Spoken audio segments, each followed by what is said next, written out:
assez important.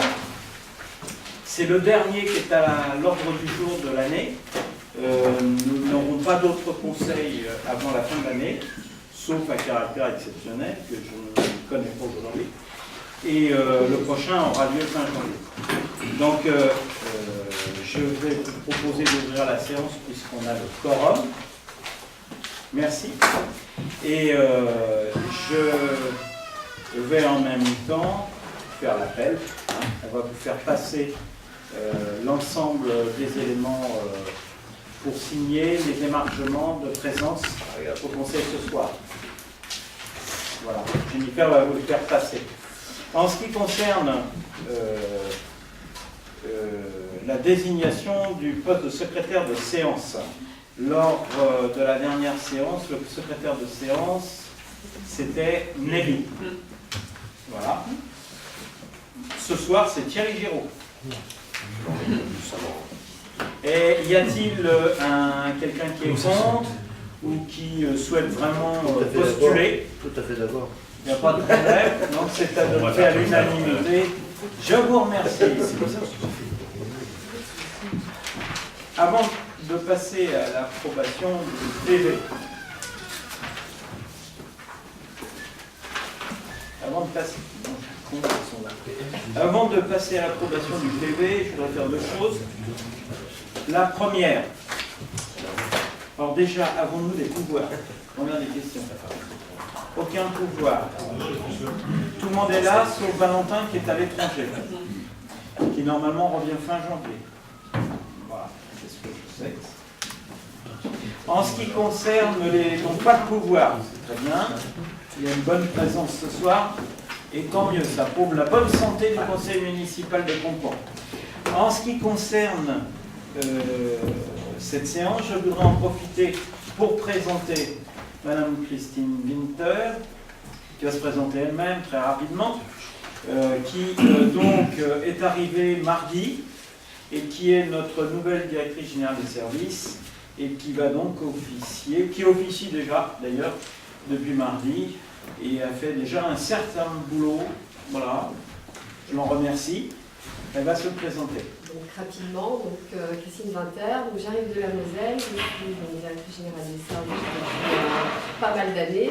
J'ai pratiquement 30 ans de carrière derrière moi, je suis attachée principale et donc j'ai 52 ans. Et voilà, j'espère rester longtemps au service du Conflans et je suis ravie de vous rencontrer tous. Voilà. Alors, Bienvenue. Merci. Simplement, donc, je la remercie. Elle a dû déménager, évidemment, pour pouvoir venir travailler parmi nous. Hein. Donc, elle a eu quelques périodes un peu difficiles. Voilà. Aujourd'hui, elle est dans le coin, donc elle est plus proche de la commune, qui lui permettra de vivre avec nous d'une façon plus soutenue.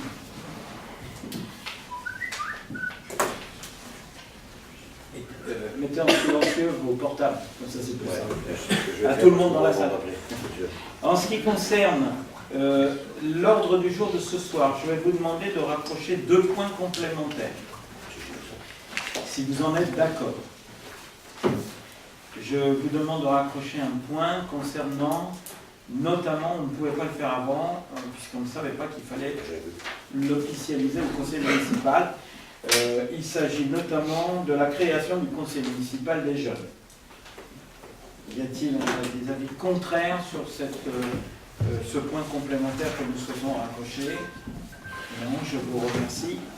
Un deuxième point complémentaire que je souhaiterais raccrocher, il s'agit suite à la soirée que nous avons organisée, vous savez, concernant notre voyageur municipal Calita. J'avais proposé, suite à cette soirée et ce débat qui était d'un bon niveau, d'ailleurs très apprécié par toutes les personnes qui ont participé, j'avais proposé de l'accompagner pour permettre de sortir le bateau du Chili, pour qu'il puisse le récupérer, puisqu'il était en panne de moteur, et qu'il fallait le sortir du port pour qu'il puisse ensuite opérer les actes, je dirais, officiels pour que celui-ci ne soit pas bloqué au port du Chili. Je ne sais plus le nom du port. Donc ce que je voudrais vous proposer, si vous en étiez d'accord, c'est une subvention exceptionnelle de 2 000 € maximale. Il m'appartiendra de le rencontrer et de voir exactement quel est le niveau d'engagement nécessaire lui manquant pour débloquer le bateau du port. Voilà. Donc est-ce que vous êtes d'accord pour raccrocher ce point à la fin de la séance? Donc je vous remercie. Donc nous avons à l'ordre du jour des décisions une décision modificative d'importance. Oh pardon, excusez-moi. Il faut approuver, excuse-moi, il faut approuver le procès verbal du compte-rendu de la séance du 6 novembre. Vous avez tous le compte-rendu de la séance du 6 novembre. Je vous demande de le reprendre et de vérifier. Le secrétaire de séance, Thierry Giraud, non, Nelly, tu as pu... J'ai vu. Et alors? C'était bon. C'est bon pour toi? Oui. Oui. Après relecture, pas de problème. Y a-t-il des avis qui ont pu être... Voilà, vous avez-vous des formulations particulières à émettre à propos du procès verbal? Hein, on l'a revu lundi, dernière fois d'ailleurs, en préparation. Y a-t-il des avis contraires, des oppositions? Donc c'est adopté à une abstention. Une abstention de M. Moutawali. Donc adopté à la majorité. Il s'agit ensuite de la question numéro 1, la décision modificative. Je vais donc donner la parole à Sophie, qui a donc la responsabilité de nous expliquer comment nous allons pouvoir, quand même plus facile, comme décision modificative, d'avoir à attribuer sur différents postes des subventions, ou plutôt des recettes complémentaires que nous n'attendions pas forcément. Voilà. Sophie, c'est à toi. Voilà, donc c'est la première décision modificative de l'année. Donc c'est la décision modificative numéro 1 du budget, puisque nous avons donc perçu des recettes supplémentaires que nous avons dispatchées cette année dans le budget. Donc cette décision a pour, comme je viens de vous dire, un objectif, un ajustement des recettes et des dépenses, afin de les faire coïncider avec l'exercice 2015. En raison des nombreuses incertitudes entourant la prévision des recettes, la commune a adopté un budget primitif prudent. Ainsi, les recettes attendues ne pouvaient être correctement prévues au budget, parce qu'imprécises ou manquantes au moment de la préparation budgétaire. La direction financière a donc pris la décision de ne pas les intégrer directement au budget primitif. Dans ce contexte, la commune a perçu des recettes en remboursement des emplois recrutés en contrat non titulaire, des arrêts des accidents de travail. Nous allons donc, je vais donc vous présenter la répartition donc, des recettes pour couvrir des dépenses supplémentaires, notamment en charge de personnel, puisque nous avons eu à parler au recrutement supplémentaire d'agents non titulaires et pour pallier aux absences. Donc en recettes de fonctionnement, en globalité, nous avons perçu 302 592 € et 10 centimes de plus. Donc nous allons les répartir de la façon suivante. 80 000 € seront affectés au remboursement sur le personnel, sur les rémunérations. 84 000 €. Non, c'est parce que tu as 80. Non, je dis 84 000. C'est pas grave. 84 000. Ça, c'est la recette perçue. Non, ça, c'est le détail de la recette. C'est la recette. La recette perçue. On a reçu 84 000 de remboursement. C'est ça, pardon, c'est sur les 302 000 €. C'est ça. 84 000 en remboursement sur les rémunérations du personnel, pardon.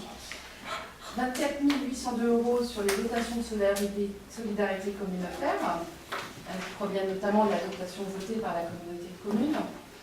141 273 € de dotation forfaitaire, qui est la dotation forfaitaire versée par l'État, prévu initialement dans un contexte de recettes de l'État très incertain, et 52 517,10 € provenant des autres organismes, notamment la réquisition de l'aménagement de la ZAC, qui s'appelle le PA, Aménagement 77, et qui s'est dissoute. La commune a donc récupéré le reliquat de recettes restant sur la vous avez un tableau en annexe qui vous a été fourni. Donc il y a le détail voilà, de la proposition nouvelle de la répartition de ces recettes. Sur les dépenses, notamment, donc, je vais vous les citer, hein, qui sont très clairs. Alors, 5 000 € sont répartis sur les achats de prestations services. Alors, je précise que ces montants sont affectés, mais ils ne sont pas obligatoirement dépensés. Hein, il s'agit du budget.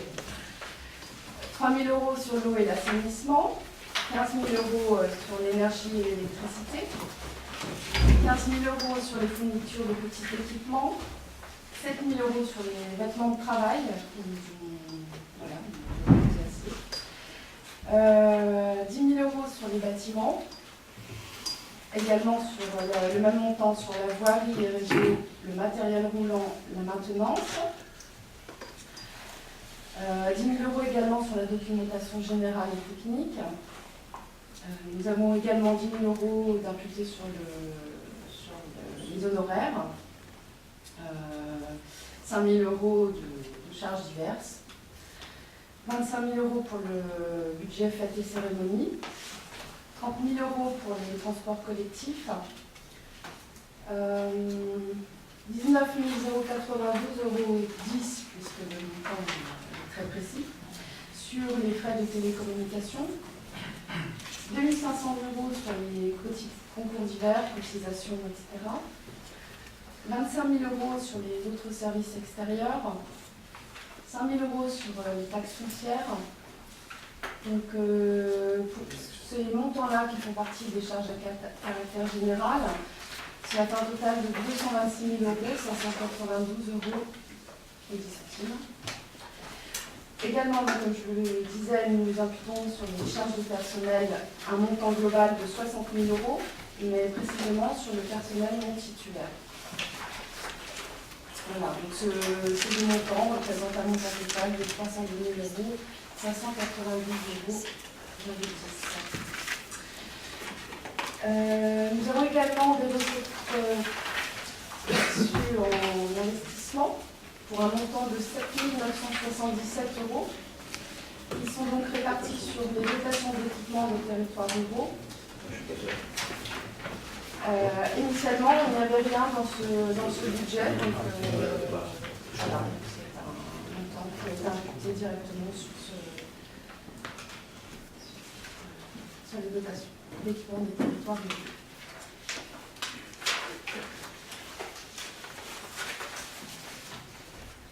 Sur le poste d'investissement, il faut préciser sur le poste d'investissement les glissements dans le tableau numéro 1 concernant la section d'investissement. Alors, sur la section d'investissement, oui. J'ai précisé que c'était pour des dotations d'équipement. C'est la recette perçue. Ça, c'est la recette perçue. Mais à l'intérieur, il y a une opération de glissement entre le chapitre 666. Ah oui, excusez-moi. Donc, en fait, donc, dans le chapitre 666, il y a plusieurs opérations d'équipement. Il s'agit donc des bâtiments scolaires. Là, on prélève sur les bâtiments publics pour remettre sur l'équipement numéro 15. Ouais. Alors, c'est vrai qu'à ta décharge, il est important, et là, c'est pas fixé, que dans les numéros d'équipement, on met l'appellation. Non, mais je les ai, je vais les Tu les as renouvelés parce que toi, nous, on les a pas. Oui. Donc, il faut savoir que sur l'équipement numérique. Pardon, c'est bon, excusez-moi. Sur l'opération d'équipement 666, on décode donc le montant de 157 023 €. C'est une opération de glissement en fait pour pouvoir réimputer donc 140 000 € sur l'opération numéro 15, à savoir l'opération numéro 15 qui est l'école Jean de La Fontaine, c'est je parle de travaux, et les 25 000 € sur l'équipement 79 qui est le ultra rural. Pour payer toutes les factures restantes à fin décembre. Il y a un glissement entre les 157 000 € 23 qu'on vérifie sur le 666, c'est quoi 666, c'est les bâtiments publics. Ce sont les bâtiments publics. On retire 157 000 qu'on avait affecté des bâtiments publics pour mettre sur l'école et le contrat. Le budget était de 40. Et on les remettra l'année prochaine. Je n'ai pas précisé les montants budgétés au départ. Ce qui fait qu'au total, on a surtout affecté 7 977 € des dotations rurales supplémentaires. À l'intérieur, c'est un glissement de poste à poste. C'est ça.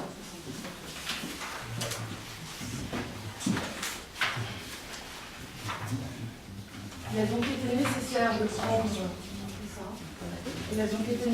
prendre des crédits sur l'opération 666 bâtiments communaux, comme je viens de vous dire, afin de pouvoir régler totalement ce marché, qui à la base donc était entendu que ces sommes-là seront retranscrites au budget de l'ONCS puisqu'elles n'ont pas été. On va remettre réinscrire en Voilà. Est-ce que c'est clair pour tout le monde? On ne fait qu'une DM, mais on couvre toutes nos dépenses d'investissement complémentaires.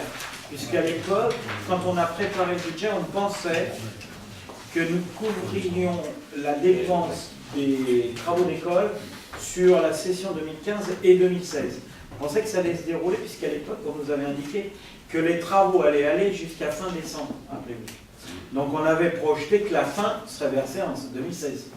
Or là, il s'avère que les travaux vont finir plus tôt, ce qui est tant mieux, et même s'il y a un dérapage, malgré tout, c'est plus tôt que le cahier des charges qui avait été donné dès le départ, et surtout, on se couvre contre toute éventualité de remboursement. D'autant que vous le verrez que dans la décision qui va venir derrière, on couvre 25% de nos dépenses 2016 en investissement.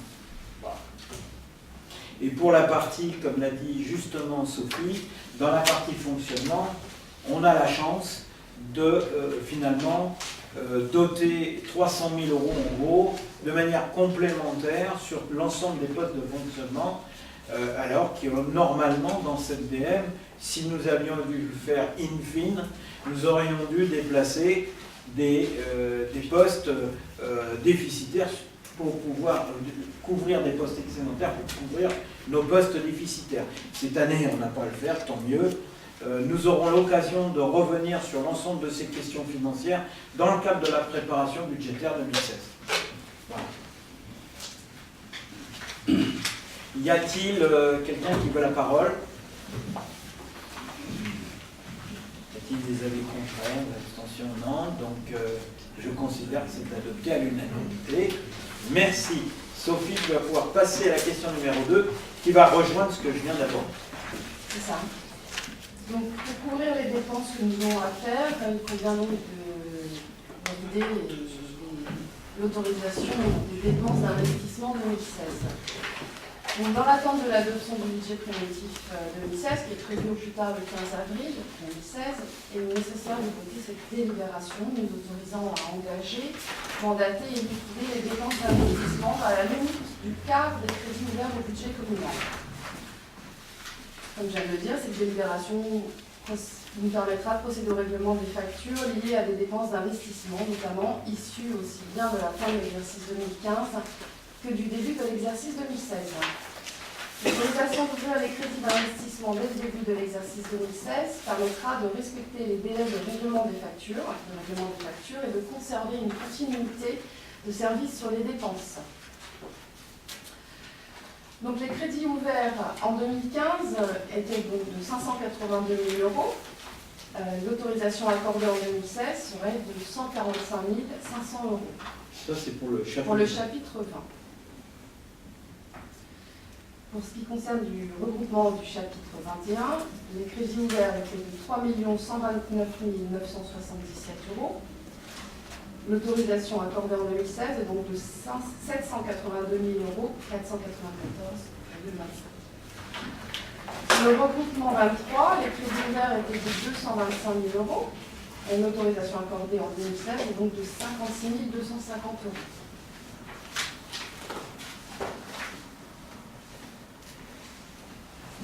Le conseil municipal doit délibérer sur l'ouverture des crédits d'investissement au budget 2016 permettant d'engager, mandater et liquider les dépenses selon les implications et les montants précités. Merci Sophie. Je rappellerai simplement que cette délibération nous permet d'autoriser les dépenses par anticipation sur une hauteur d'un quart, ces chiffres correspondent à un quart du budget de l'année écoulée. 25% tout. Toutes les autorisations sont de l'ordre de 25% sur les crédits.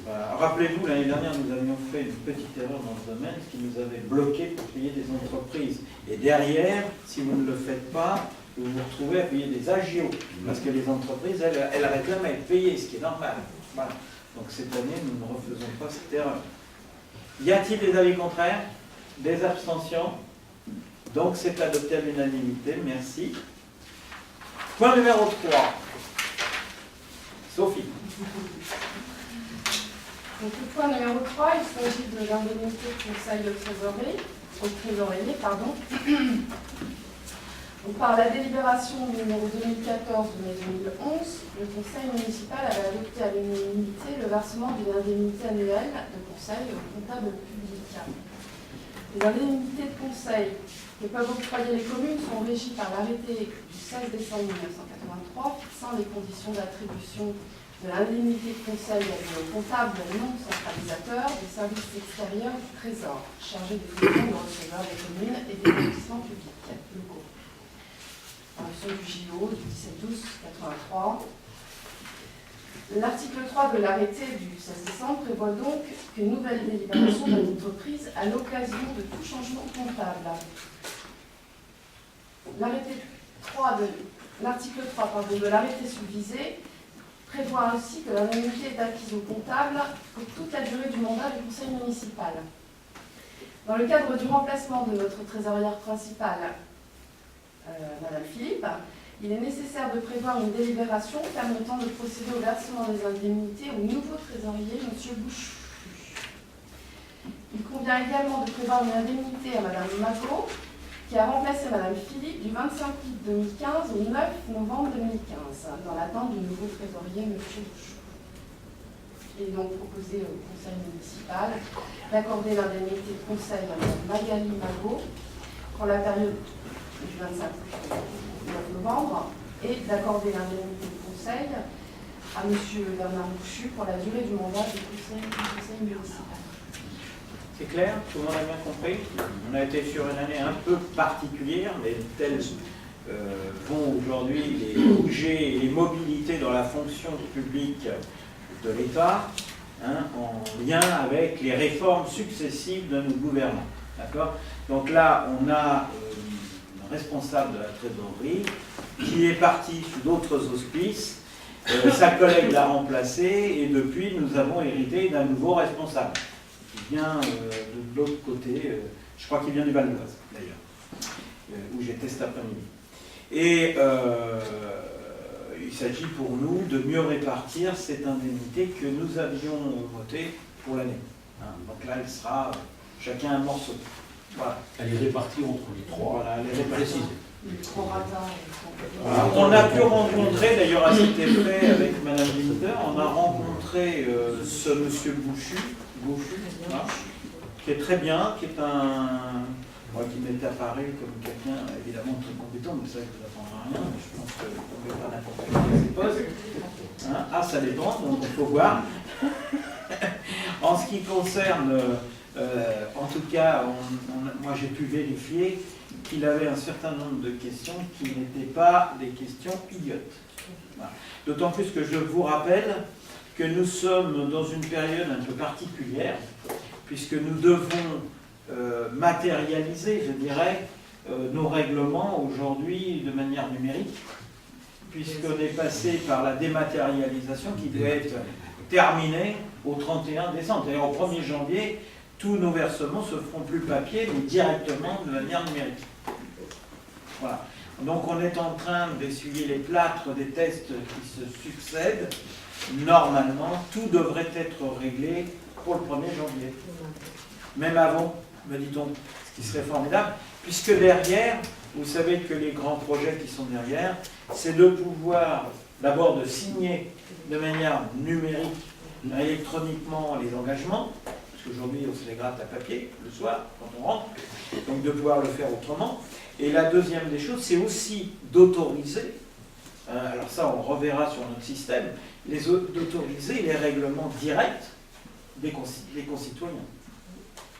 C'est la prochaine étape. Voilà. Mais, tout le monde le sait, les collectivités publiques sont sorties d'un autre monde depuis 10 ans. On est entré dans un autre monde. On ne gère plus une commune comme on gère une commune il y a 10 ans. Voilà. Y a-t-il des avis contraires, des abstentions sur ces propositions? Donc c'est adopté à l'unanimité. Merci. Le point numéro 4, toujours à consonance financière, concerne notamment l'attribution de subventions à quelques associations qui avaient du mal à terminer, boucler l'année et commencer la nouvelle année, puisque nous avons vu pratiquement, même sûrement, toutes les associations. Je passe la parole à Nelly. Alors, subvention aux associations. Dans le cadre de la politique associative de la commune, le budget dédié aux associations est conservé de manière à maintenir les activités proposées en 2015 au même niveau que l'an passé. Ainsi, il est proposé au conseil municipal de voter le versement des subventions aux associations de telle sorte que celles-ci bénéficient du montant annuel qui leur est habituellement attribué. Cela permettra d'assurer le fonctionnement des associations au cours de l'exercice 2015 dans l'attente du transfert des dépenses qu'elles seront dans l'obligation de supporter et pour lesquelles une subvention complémentaire sera décidée ultérieurement en cas de besoin avec eux. Par ailleurs, il est proposé d'accorder une subvention de 6 000 € au tennis club de Compan et de 12 500 € à l'association Compan Fight Club. Vous avez les tableaux, merci Nelly, vous avez les tableaux sous les yeux des engagements associatifs de la commune sur la période 2014-2015. Je vous rappelle que là, ces engagements vont se dérouler sur 2015-2016. On est en train de permettre aux associations de ne pas attendre la corde au cou, la prochaine subvention 2016 pour continuer à fonctionner. Nous aurons besoin, d'ailleurs c'est ce que j'indique, nous aurons besoin de rencontrer des associations courant janvier. Je souhaite que dès que nous aurons terminé la session budgétaire 2015, que l'on rencontre, Sophie, les associations avec Nelly, de manière à faire le point sur l'ensemble de la contribution annuelle qui est versée chaque année et sur les dépenses engagées associatives, de manière à regarder de près avec eux les problématiques éventuelles qu'ils pourraient rencontrer, notamment dans le domaine des engagements auprès des CDD et des CDI, de manière à ce que l'on voit avec eux s'ils rencontrent des problèmes, comment on peut les aider pour peut-être sortir de certaines questions qui gênent l'activité. Et on le fera peut-être de manière aidée. Il est peut-être nécessaire, je ne sais pas, que la commune s'entoure d'un cabinet extérieur sur ces questions. Voilà. Donc c'est une réflexion que je mets sur la table, mais il me semble nécessaire de regarder de façon plus précise les dépenses engagées et les problématiques de gestion des associations, de manière à ce que chacun, que ce soit la collective qui attribue, la commune qui attribue les moyens et les associations qui vivent avec ces moyens pour faire vivre l'activité sociale, culturelle, sportive à Compan, eh bien, que ces subventions soient pleinement utilisées pour ce dont finalement tout le monde a besoin. Voilà. Il ne s'agit pas de contrôler bêtement l'association, il s'agit de l'aider. Pour ces deux associations, tout le monde est d'accord, il n'y a pas de problème, y a-t-il des avis contraires? Je peux sortir pour le Fight Club? Mais sors vite en courant, toi. Sinon, je t'envoie en prison. tout à fait mon parti pour le vote. Donc on indique Nelly Denonin, qui est une combattante affirmée, ne participe pas au vote de l'association Fight Club. Je propose de voter en 2 fois, parce que je sais qu'elle ne fait pas de tennis. Donc pour l'association Fight Club, y a-t-il des avis contraires? Des abstentions? 2 abstentions. Donc, Madame Desgel, Monsieur Spégac.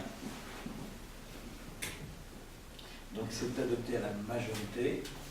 On fait rentrer Nelly. Nelly. Nelly pour son match. Bonjour Nelly. Nous allons procéder à l'attribution de la subvention du tennis club de Montbans, qui est proposée pour 6 000 €. Y a-t-il des avis contraires? Des abstentions? Donc c'est adopté à l'unanimité. Merci. Donc, je rappelle que ces subventions ne sont qu'une partie de l'ensemble des subventions qui seront discutées, bien évidemment. Bon, et ben écoute, je le note. Alors note-le.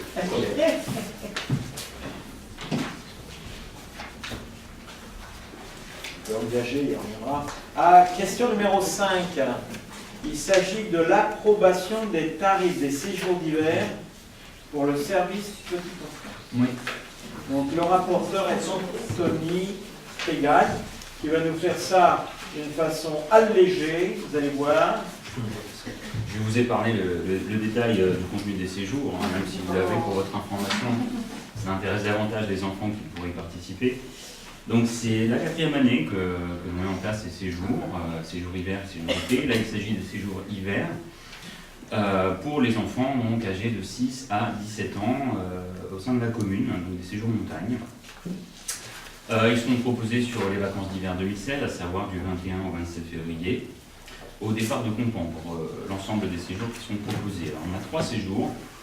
Le premier pour des enfants âgés de 6 à 11 ans, qui s'intitule Un max de glisse, qui aura lieu donc, dans l'est de la France, à la Bressonnec, pour un tarif tout compris de 704 €, départ de Compan. Le second séjour pour les enfants de 6 à 14 ans, intitulé Combiné nordique, qui se trouve à Gérardmer, avec lesquels on a déjà travaillé. À Gérardmer, pardon, c'est vrai. Pour un montant total, toujours au départ de Compan, donc de 729 €. Et un séjour pour les adolescents principalement, de 14 à 17 ans, intitulé Glisse italienne sur la voie lactée, très enchanteur, du 21 au 28 février, et un jour de plus, hein, soit 8 jours, donc au total. Et ils vont voyager puisqu'ils vont se rendre dans la ville de Clavière en Italie, sur le domaine skiable donc de Clavière. Pour 8 jours, pour un montant total toujours au départ de Compan de 898 €. Voilà donc pour les 3 séjours proposés. En ce qui concerne donc les tarifs, comme les fois précédentes, la participation financière de la commune sur les tarifs de base est de 50% sur chaque séjour pour tous les enfants. Et il y a encore une aide supplémentaire sur le montant restant dû par la famille, en appliquant le quotient familial que nous avons déjà mis en place et que nous maintenons sur ces séjours, qui applique donc 8 tranches que vous connaissez déjà, et ce qui méritera de tous les rappeler.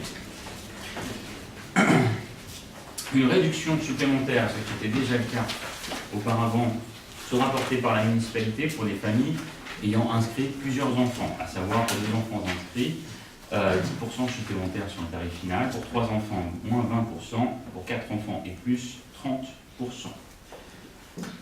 Ensuite, sur le montant restant, les familles bénéficiant de bons CAF pourront les utiliser pour diminuer encore le coût. Nous précisons également que les agents territoriaux de la municipalité pourront bénéficier de ce même barème. Pour les personnes extérieures, le tarif sera de 100% du coût du séjour. Voilà, le paiement à la commune de ces séjours peut se faire en 3 fois, en 3 chèques. 3 chèques de 3 chèques de banque, oui. Donc, on nous demande d'approuver ces tarifs pour les séjours dans ces centres de loisirs d'hiver, d'approuver la participation de la commune à hauteur de 50%, ainsi que la prise en compte du barème familial, il y a la réduction pour les familles nombreuses, que l'on applique ces barèmes sur les barèmes pour les agents communaux, pour leurs enfants, et d'autoriser le paiement échelonné en 3 fois par chèque de banque au mois de février, mars et avril 2016. Février, mars et avril, c'est bien ça, et avril 2016, pardon, et d'autoriser donc M. le maire à signer l'ensemble des documents afférents à ce dossier. J'ai une petite question, une simple question. Je ne sais pas dans quelle mesure il ne serait pas intéressant qu'il y ait, je ne sais pas par qui, est-ce que c'est le service enfant-jeunesse, la caisse des écoles, les associations, je ne sais pas, mais ne serait-il pas judicieux qu'il y ait quelque part une bourse aux vêtements d'hiver pour les enfants qui soient organisés? C'est une question de fond, puisque ça fait maintenant 4 ans qu'on organise ce genre de choses. Les enfants grandissent. Et on sait que les coûts des vêtements, des habits pour aller au ski pour les enfants, c'est ce qui coûte le plus cher. Et peut-être que le service enfant-jeunesse pourrait, c'est une question, organiser une bourse aux vêtements pour permettre notamment à des familles qui ont plus de difficultés pour acheter des vêtements, de trouver peut-être quelque chose dans ce biais. Voilà. C'est une idée, hein, mais c'est une réflexion que c'est une bonne idée. Je vais rien vous dire, le service enfant jeunesse, je pense que c'est tout à fait possible de l'organiser avant le départ. Oui, écoutez, j'en parlerai dès lundi. Les parents peuvent ramener l'enfant agrandi, c'est utile. Voilà. C'est une idée. Oui. Est-ce que vous avez des avis contraires à ces propositions? Abstention? Non, donc c'est adopté à l'unanimité. Merci pour les familles et les enfants. Question numéro 6. Il s'agit là de la défense des intérêts de la ville de Conflans contre l'arrêté interpréfectoral du 9 novembre. C'est ça?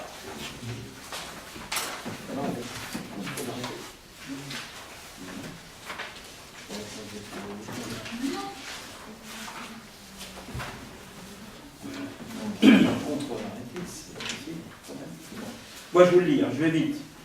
Je vous dirai à ce propos ce que j'ai été faire cet après-midi. Question de défense, je viens de le dire. Par arrêté du 24 juillet 2012, entré en vigueur au 1er juin 2013, le préfet a annoncé la création de la communauté de communes Plaine-et-Mont de France par fusion de 3 communautés de communes. La communauté la Plaine de France, de 8 communes à l'époque, la communauté des Portes de l'Abri et la communauté de communes des pays de la Gouelle et du Mulcien. C'est bien compliqué tous ces intitulés.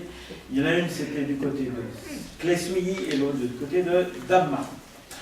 Et incluant la commune isolée de Le Pin sur le fondement de l'article 63 de la loi du 16 décembre 2010.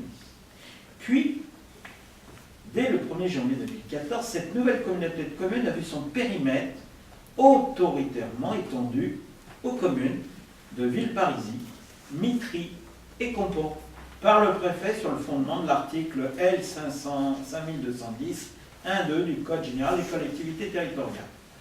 Compte tenu de ces multiples modifications de périmètre entraînant de lourdes conséquences tant pour les agents, pour les biens et les finances des structures intercommunales, la nouvelle communauté de communes Plaine-et-Mont de France n'a véritablement finalisé les procédures administratives de transfert des biens et des personnels qu'à compter du 1er janvier 2015 et a entamé ainsi son premier exercice budgétaire stabilisé. Vous voyez que c'est pas vieux, c'est tout récent. Pour autant, l'État ne s'arrête jamais là, il va toujours plus loin. Pour autant, et à peine ces modifications de périmètre et de compétences absorbées, un schéma régional de coopération intercommunale portant sur les départements de l'Essonne, de la Seine-et-Marne et du Val-d'Oise et des Yvelines a été élaboré par le président de l'État dans la région d'Île-de-France en application de l'article 11 de la loi MAPTAM du 27 janvier 2014. Par arrêté en date du 4 mars 2015, le préfet de région a adopté le schéma régional de coopération intercommunale qui propose la communauté d'agglomération Val-de-France avec la communauté d'agglomération Roissy Porte de France. et l'intégration dans ce périmètre du nouvel EPCI de 17 des 37 communes actuellement membres de la communauté de communes Plaine-et-Mont de France dans laquelle nous sommes. En l'occurrence, je cite les 17 communes. Clessouilly, Compan, Dammartin, Grécy, Juilly, Le Mesnil-Amelot, Lomperrier, Montregard, Mitry-Mory, Moussy-le-Neuf, Moussy-le-Vieux, Otis, Rouvres, Saint-Marc, Thieux, Villeneuve-sous-Dammartin et Villeparisis. Par arrêté interpréfectoral du 29 mai 2015, les préfets du Val d'Oise et de Seine-et-Marne, se référant au schéma régional du 4 mars, ont déclenché la procédure de fusion en approuvant le périmètre d'une communauté d'agglomération issue de la fusion de la communauté d'agglomération Val-de-France, où on trouve Sarcelles, et la communauté d'agglomération Roissy-Porte-de-France, étendue donc à 17 communes que je viens de citer. Cet arrêté interpréfectoral a été transmis par courrier également, en date du 29 mai, aux 42 communes incluses dans le périmètre de la future communauté d'agglomération, pour accord de ces dernières à la majorité qualifiée, ainsi qu'aux seuls 2 EPCI concernés par la fusion, pour avis simple, cette modification entraînant le déclenchement d'un délai raccourci par la loi à 1 mois dont disposait l'ensemble de ces entités pour se prononcer. Comme le prévoit l'article 11V de la loi MAPTAM, les 2 EPCI concernés se sont prononcés par avis simple, l'un d'entre eux ayant émis un avis défavorable, en l'occurrence la communauté d'agglomération du Val-de-France, Sarcelles, Gonesse, etc. Mais même si la communauté de communes Plaine-et-Mont de France n'était pas consultée sur le projet au sens de la loi MAPTAM, elle a délibéré à l'unanimité de son conseil communautaire contre ce dernier. Surtout, au terme de l'écoulement d'un délai d'un mois susvisé, la majorité qualifiée requise par l'article 11V de la loi, à savoir l'accord de la moitié des communes représentant la moitié de la population, incluant la commune la plus nombreuse, si elle représente plus du tiers de la population. Je peux compliquer, mais c'est les textes. N'a pas été atteinte. 21 communes sur 42, représentant 57,61% de la population, s'est prononcée contre. Et tel est bien le cas des 17 communes dont nous sommes partie requérantes, qui sont censées faire partie de la nouvelle communauté. On voit que la démocratie a des limites.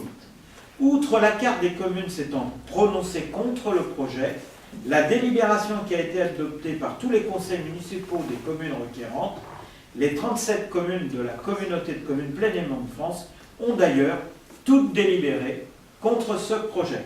C'est-à-dire les 17 qui devraient partir dans ce qui nous est proposé, mais y compris les 20 communes qui restent dans cette communauté de communes Plaine-et-Mont de France, qui elles sont invitées à rester telles qu'elles sont. Tout le monde a voté contre. Partant de ce constat, les préfets du Val d'Oise et de Seine-et-Marne ont néanmoins, comme le leur permet l'article 11V, susvisé, décidé de poursuivre la procédure de fusion initialement engagée par l'État, bien sûr, en mettant en œuvre la procédure dite du passé-outre. Hein, vous savez, c'est ce qui nous avait été réservé en quelques années auparavant concernant notre demande pour rester dans la communauté Plaine-et-Mont de France. On s'est retrouvé passé-outre ailleurs. Là, c'est le même cas. Le terme n'a aucune ambiguïté. Donc, en fait, pour nous, c'est toujours, de toute façon, passé-outre ce qu'on veut. C'est comme ça. C'est la loi. Cette procédure permet au préfet, même en cas de désaccord, en amont de la majorité des communes, de néanmoins décider de poursuivre et d'achever la fusion par arrêté motivé pris avant le 31 décembre 2015, sans consulter une nouvelle fois les communes et les EPCI. Seul l'avis de la Commission régionale de coopération intercommunale de la région Île-de-France, qu'on appelle la CRCI, était obligatoirement requis. Cette dernière disposant d'un délai d'1 mois pour se prononcer à compter de sa saisine à défaut de quoi son silence vaut avis favorable. À ce stade, la CRCI pouvait, sous réserve de l'accord des 2/3 de ses membres, imposer au préfet des modifications de périmètre, ce mécanisme étant généralement qualifié d'opposition constructive.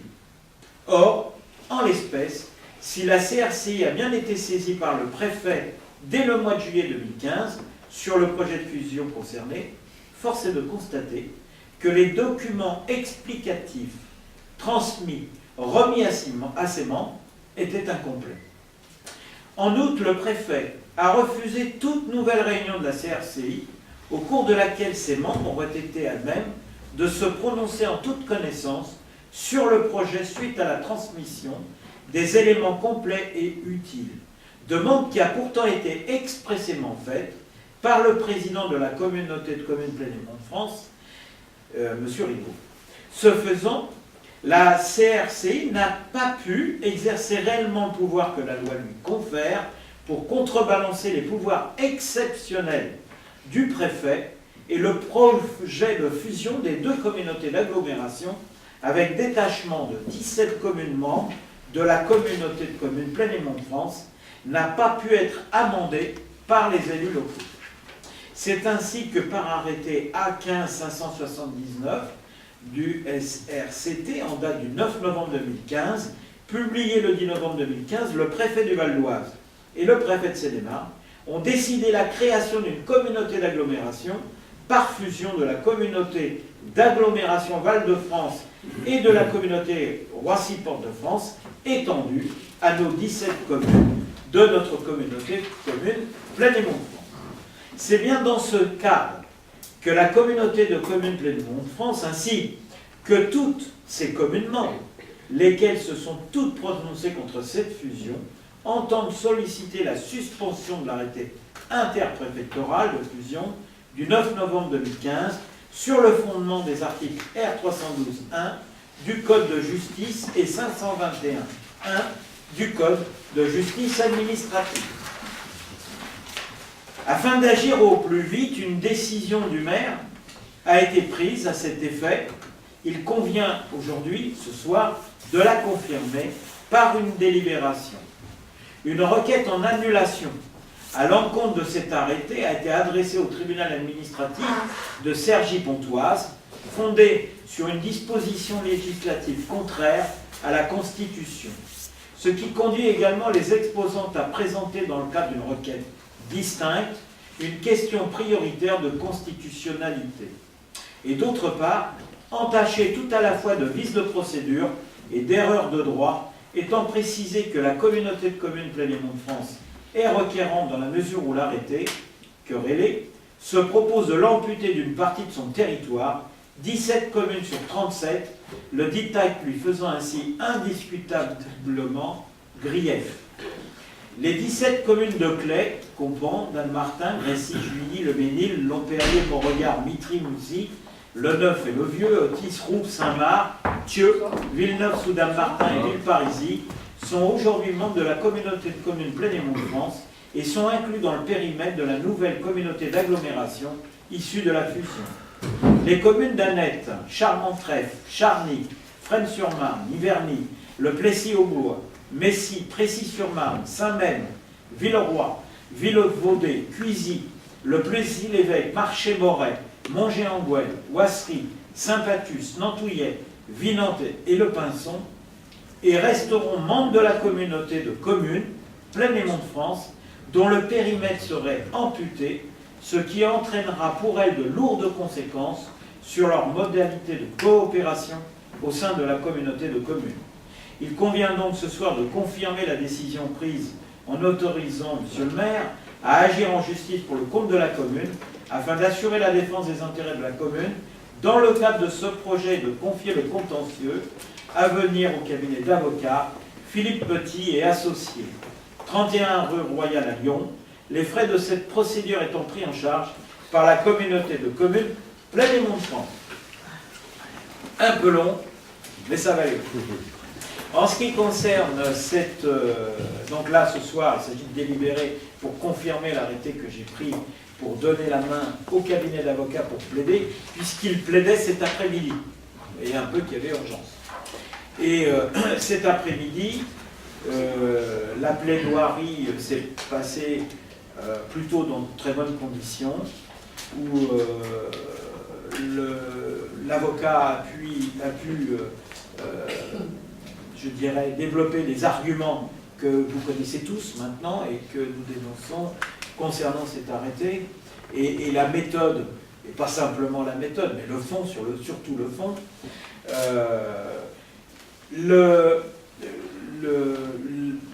le préfet de Seine-et-Marne était absent, n'était pas représenté.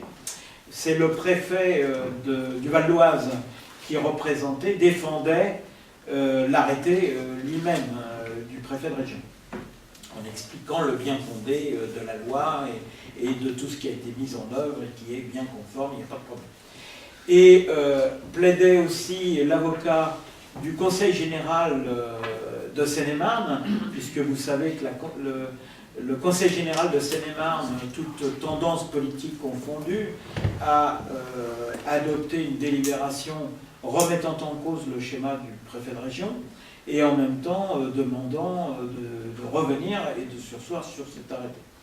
Donc la plaidoirie de leur avocat a aussi été important, a développé d'autres côtés, je dirais, que n'avait que survolé notre avocat. Le SMITOM avait aussi fait un recours contre l'arrêté et son avocat a aussi plaidé un peu plus concernant la situation financière qui allait en résulter concernant le syndicat mixte de traitement des ordures ménagères, puisque les 17 communes représentent 25% du budget du SMITOM.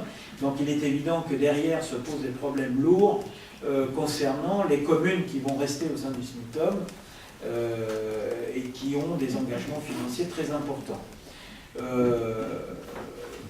Ces questions se poseront de la même manière pour un ensemble de syndicats, comme pour la convention qui a été signée il y a 2 jours avec le Conseil général et Numérica, je ne sais plus comment il s'appelle, c'est Numérica, hein, qui engage des fonds d'importance concernant notamment la fibre optique sur l'ensemble de notre territoire. Donc,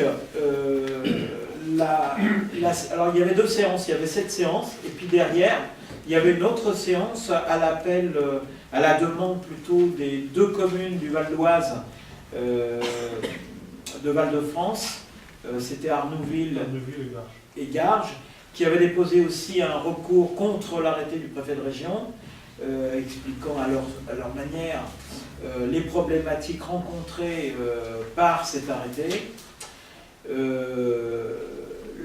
S'étant délibéré et comme c'est un référé suspension, ça va être délibéré très vite et nous aurons normalement le retour du délibéré au plus tard le 11 décembre, c'est-à-dire vendredi prochain. Voilà. Donc ce qui nous permettra au moins d'avoir des éléments rapides d'appréciation, puisque de toute façon, quelle que soit l'issue, quel que soit le cas de figure, je rappelle que la collectivité continue à fonctionner et que nous devons assumer les responsabilités financières qui en résulteront et préparer notre budget 2016. C'est surtout ça qui va être important, même si je ne vous cache pas que je préfère être à ma place que certaines communes, des 20 communes restantes, qui vont se retrouver dans des situations financières dramatiques. Je pense notamment à Saint-Patus. Voilà. Donc, je vous propose ce soir de délibérer et d'approuver donc la délibération que je viens de vous lire et de vous rapporter. Y a-t-il des avis contraires? Des abstentions? Merci, c'est adopté à l'unanimité. Et dans un combat, c'est toujours mieux d'être à l'unanimité et serré, les uns contre les autres. Le point numéro 7 est évidemment proche du point numéro 6. Il s'agit là de donner un avis sur le schéma départemental de coopération intercommunale. Puisque, évidemment, vous le savez, enfin j'espère, de par la loi NOTRe, nous sommes obligés, les préfets ont tout jusqu'au 31 mars pour arrêter les schémas départementaux, suite notamment à la modification de la loi concernant les communautés de communes qui, aujourd'hui, passent de 5 000 à 20 000. Je crois que c'est 20 000, 15 000. 15 000. Donc, aujourd'hui, on a plusieurs communautés de communes dans le département qui étaient de 5 000. Je pense notamment à celle proche de chez nous, qui est sur Mongé. Non, c'est ça? Ça marche, oui. Non, au-dessus. Ils sont 4, où il y a Montion. Ça souple. Voilà. Saint-Souplet, Montion, tout ça, où ils sont 4. Ils sont concernés par ces dispositions. Au 31 mars, ces communautés de communes, là encore, de par la loi, on ne demande pas au peuple, hein, surtout pas, de par la loi, les communautés disparaissent et sont refondues dans des communautés un peu plus importantes, même si les batailles qui ont été menées au Sénat, notamment, ont pu restreindre un peu le nombre d'habitants qu'elles devaient fédérer. Malgré tout, on est dans des dispositions qui vont amener à ce qu'on ait plus de collectivités inférieures à 15 000. Voilà. Alors, comme on sait qu'on a beaucoup de villages en France de 500 habitants, il faut imaginer les territoires que vont couvrir ces communautés. Donc là, on va se prononcer sur le schéma qui a été proposé par le préfet du département, sachant qu'en même temps, il a écarté les 17 communes, dont Compan, hein, de ce nouveau schéma, pour aller jusqu'au bout du schéma, ce qui est un peu extraordinaire, puisque finalement, on est quand même dans le département. Enfin bref, on est aujourd'hui, il n'y a plus rien à nous surprendre dans la logique de l'État en France. Donc, on va vous demander de donner un avis sur le schéma départemental de coopération intercommunale. Par courrier en date du 14 octobre, le préfet nous a adressé le projet de schéma départemental de coopération intercommunale. L'article 33 de la loi du 2015-991 du 7 août 2015 portant nouvelle organisation territoriale de la République, la loi NOTRe, confiée à l'article il ou elle, je ne sais pas, CL 5210-1.1 du Code général des collectivités territoriales, prescrit l'élaboration d'un schéma départemental de coopération intercommunale, SDCI, plus facile à dire. Ce document doit prévoir une couverture intégrale du territoire par des établissements publics, EPCI, à fiscalité propre regroupant au moins 15 000 habitants, vous avez raison, sauf adaptation du seuil en fonction de critères essentiellement géographiques, ainsi que la suppression des enclaves et des discontinuités territoriales. Il peut également proposer la réduction du nombre de syndicats de communes et de syndicats mixtes.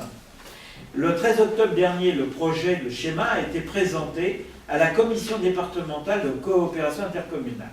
Il appartient désormais aux organes délibérants de communiquer leur avis sur ce document dans un délai de 2 mois à compter de sa réception. À défaut de délibération dans ce délai, celle-ci sera réputée favorable. Ce projet de schéma accompagné des avis sera ensuite transmis pour avis à la CDCI qui, à compter de cette transmission, disposera d'un délai de 3 mois pour se prononcer. À défaut de délibération dans ce délai, l'avis sera réputé favorable. La CDCI est habilitée à amender le projet sous réserve que ces amendements soient adoptés à la majorité des 2/3 de ses membres. Le document définitif est ce que je vous disais, afin que les arrêtés de projet de périmètre puissent être pris pour le 15 juin 2016.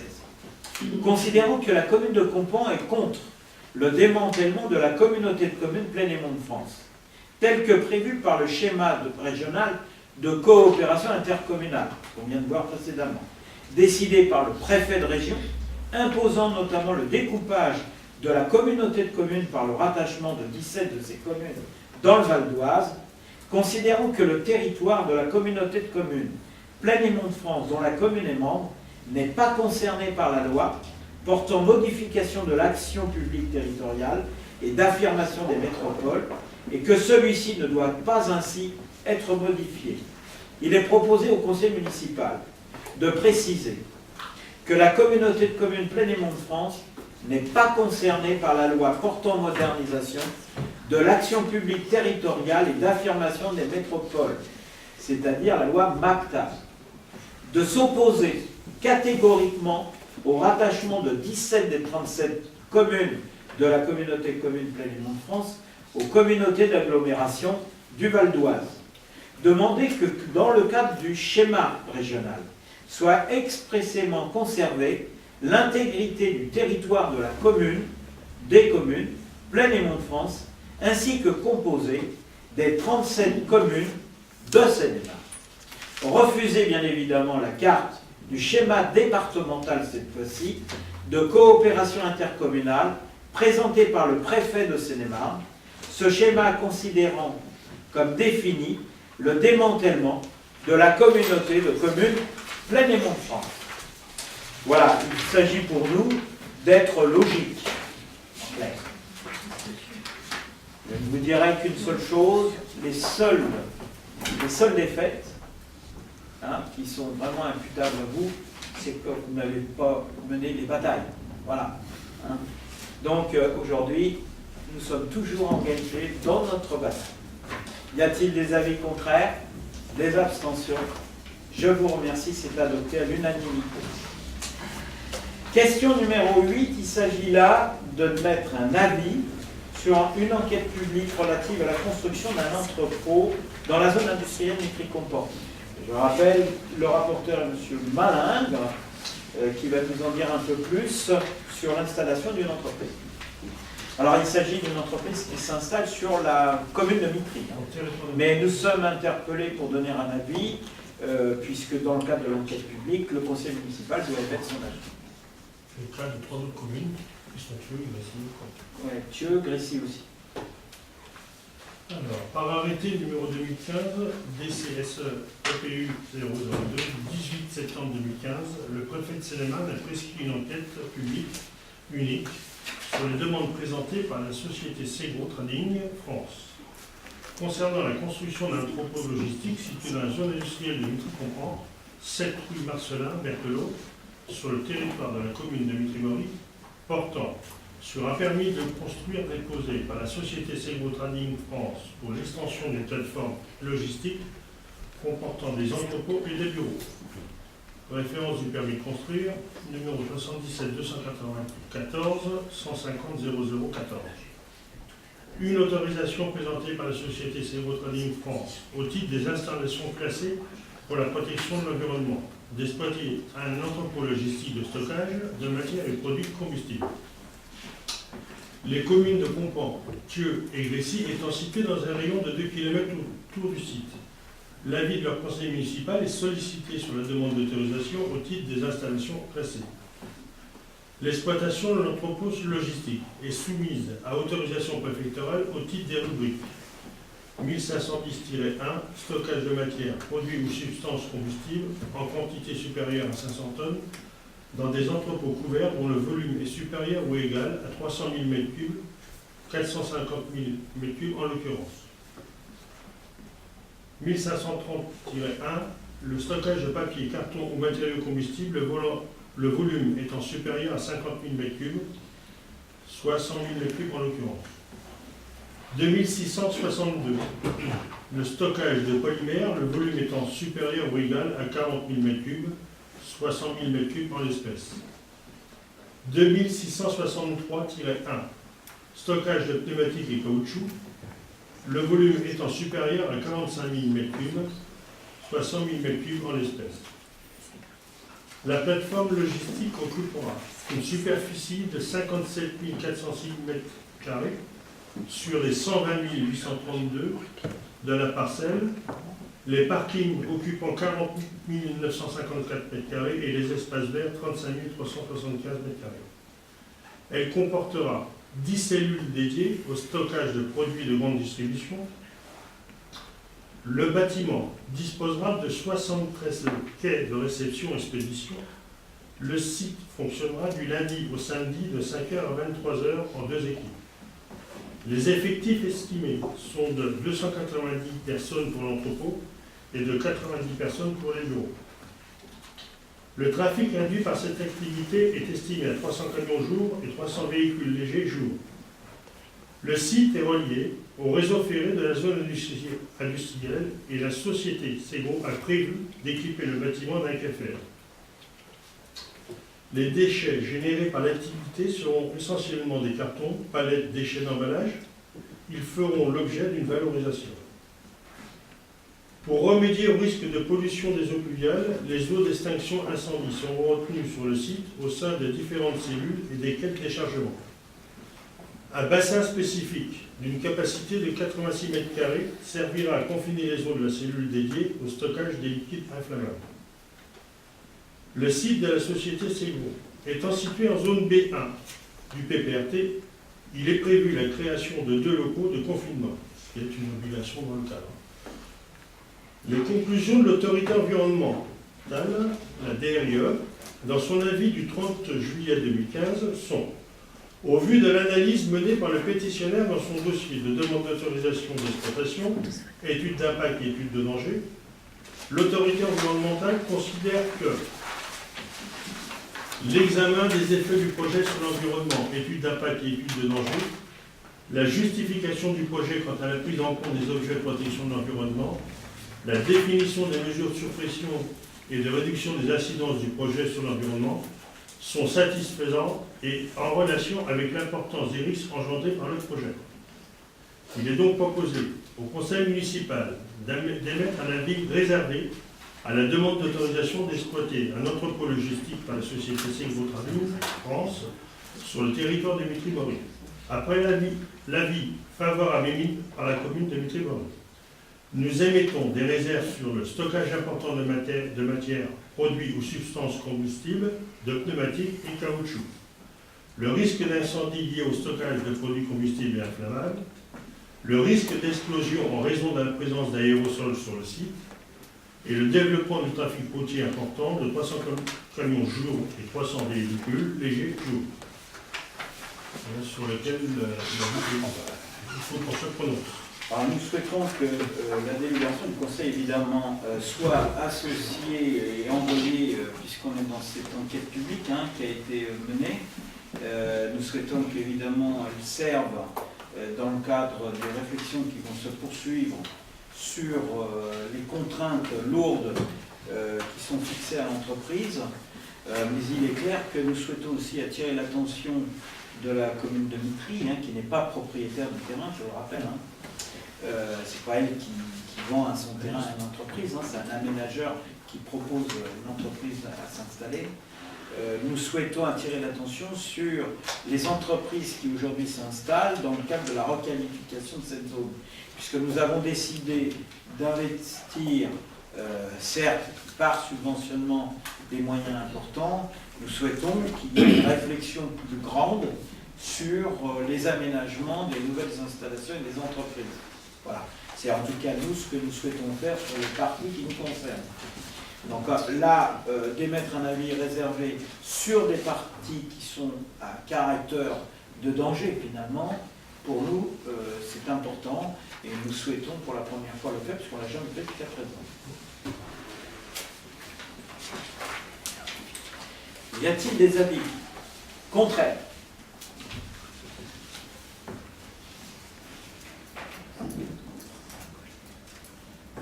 Y a-t-il des abstentions? 2 abstentions. Personne ne veut pas participer au vote. Y a-t-il qui est pour? Je propose parce que sinon on va passer 3, 4, 5, 6, 7, 8. Je vous remercie. J'ai bien pris note.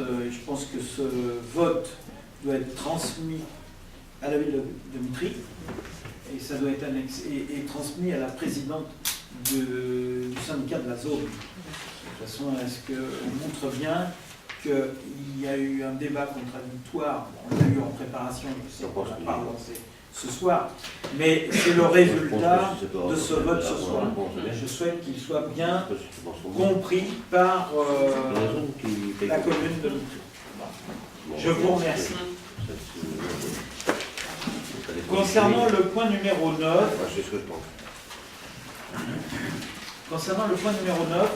il s'agit là de modifier le tableau des effectifs pour permettre à 2 agents qui ont été reçus à un concours, ou plutôt non, qui sont passés à un grade supérieur par avancement, de pouvoir être promus au sein de notre collectivité.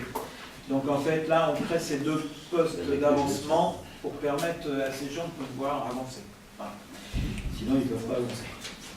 Donc je rappelle, le tableau peut évoluer en fonction de la volonté de création de nouveaux postes, ce n'est pas le cas là en la matière, ou en fonction des dispositions relatives à l'avancement de grade, c'est le cas, ou la promotion interne.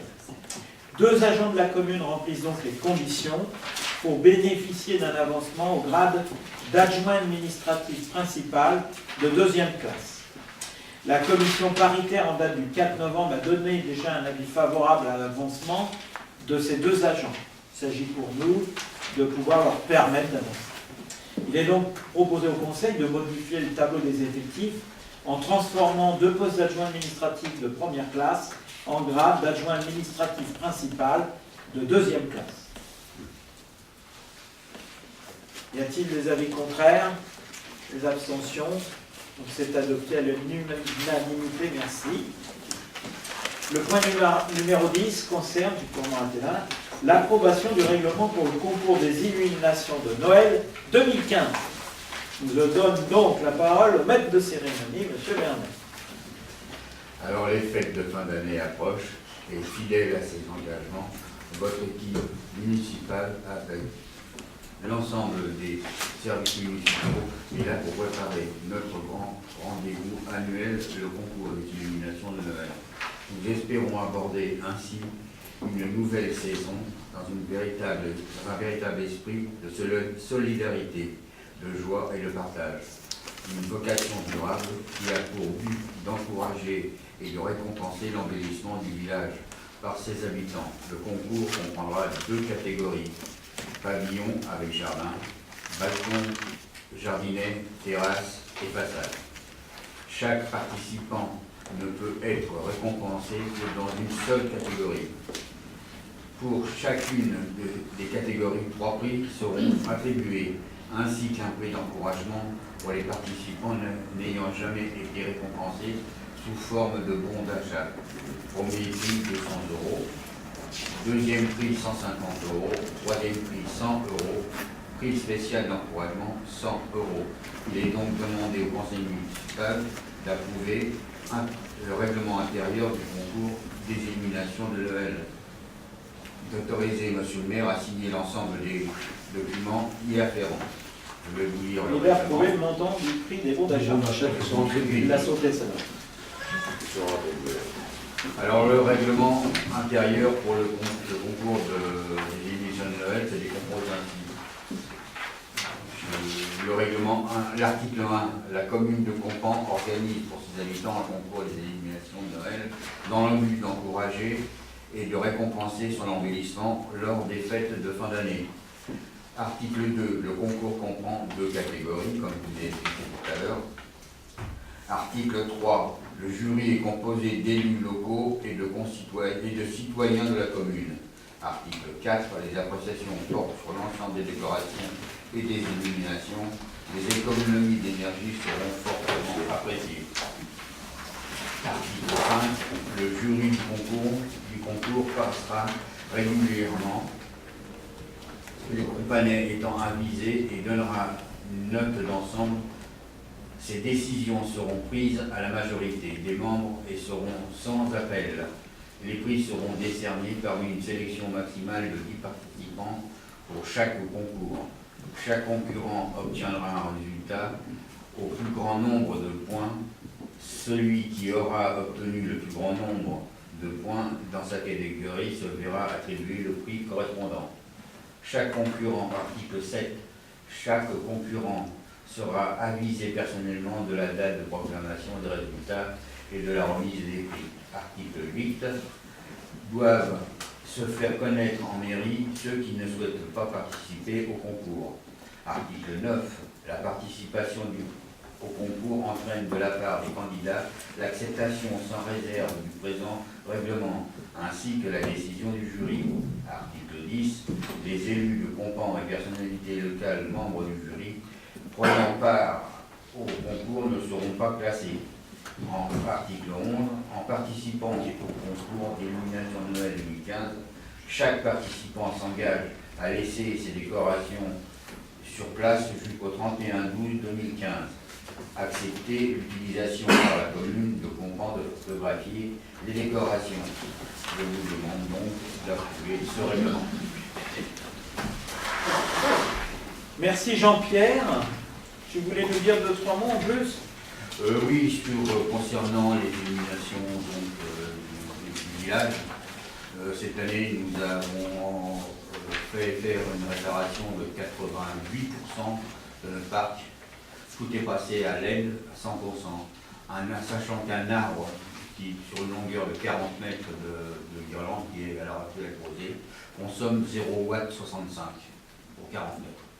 Donc on a diminué fortement la moitié ou regarde. Alors j'ai demandé au département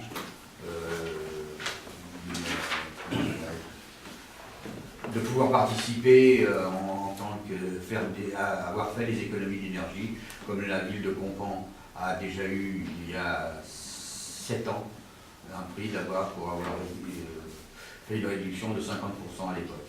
Donc cette année, je vous demande la même chose. Voilà. Très bien. C'est beau. Moi j'ai vu, je trouve ça beau. Mais, On a envie de retourner en enfance. Hein? c'est les mêmes et puis ça coûte 3 fois moins. Voilà. C'est cool. Alors, Oui, ils sont réunis, t'as vu.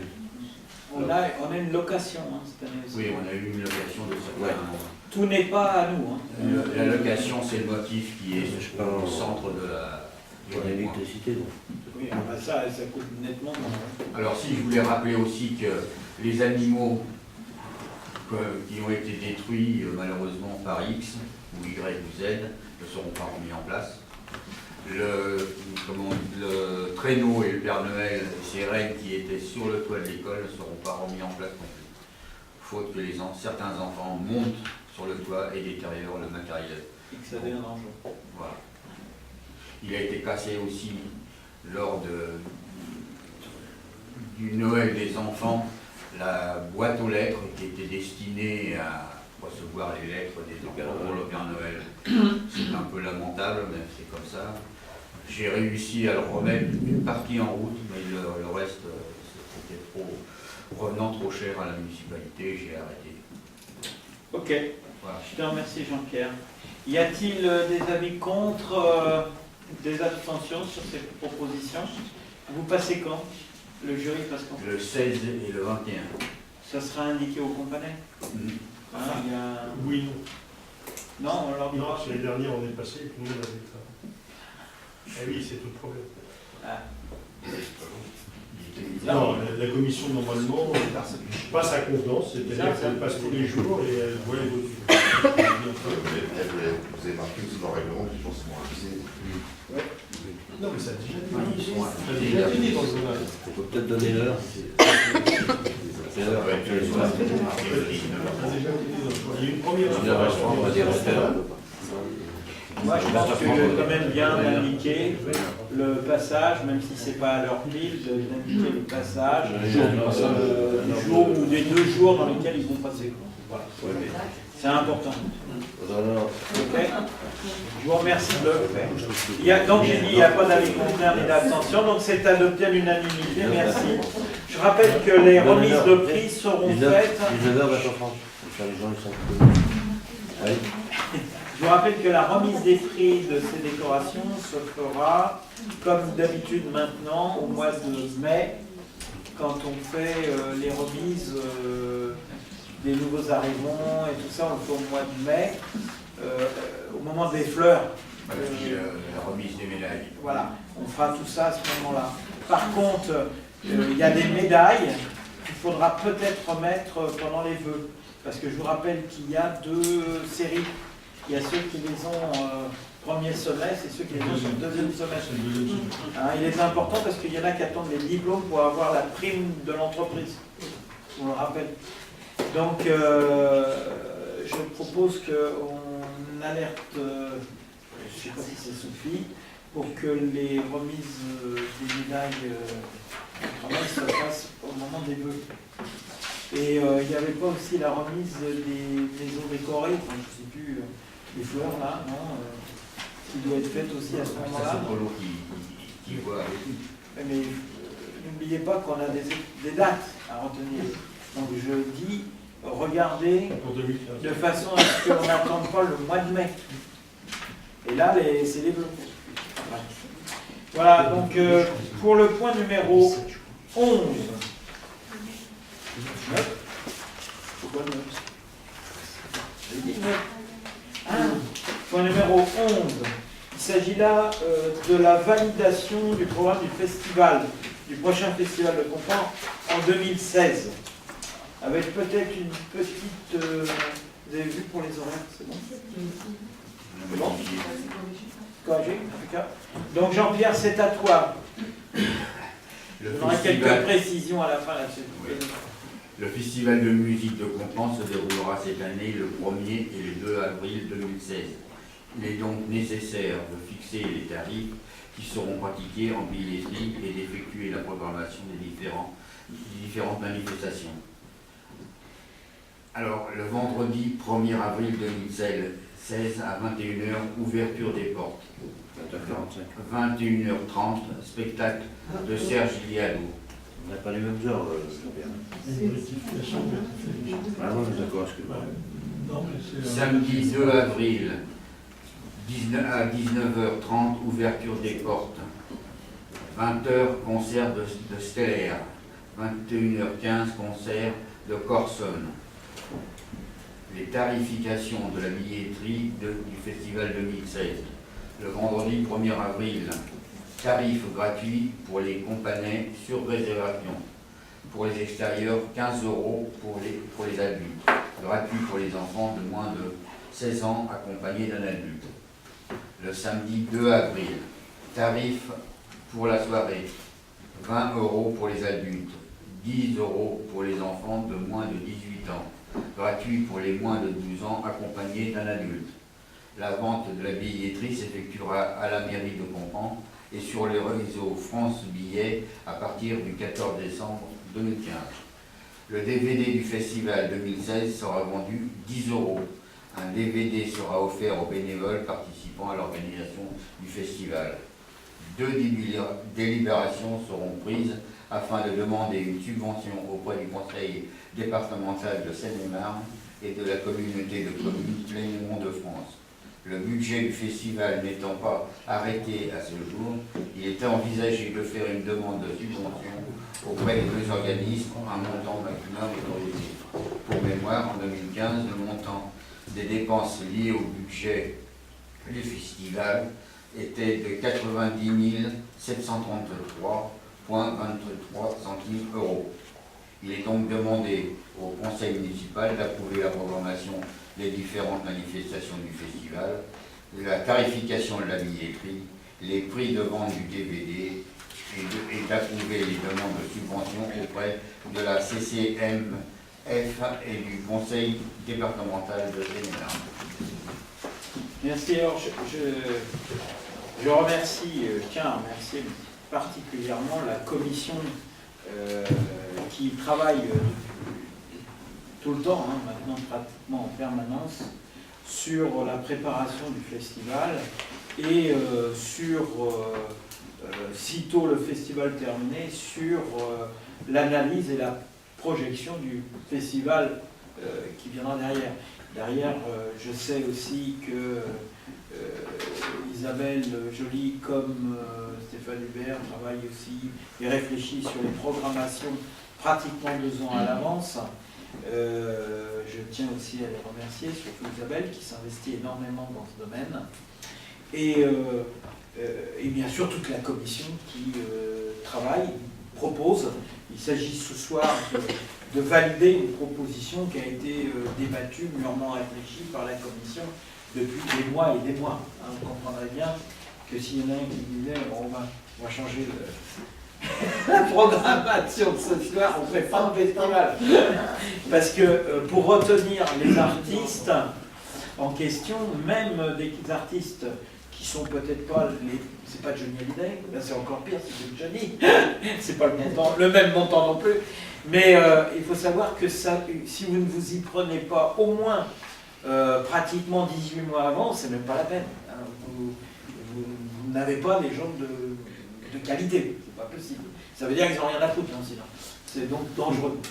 Voilà, donc c'est une question, c'est un pari hein, depuis des années que nous avons pris, puisque ça sera je ne sais plus combien d'ailleurs, le numéro... c'est le 6e 7e festival, pas le 6e. Hein. C'est le 7e festival et pas le 6e. Et à chaque fois, on est monté dans des créneaux différents. Il s'agit cette année de rester prudent.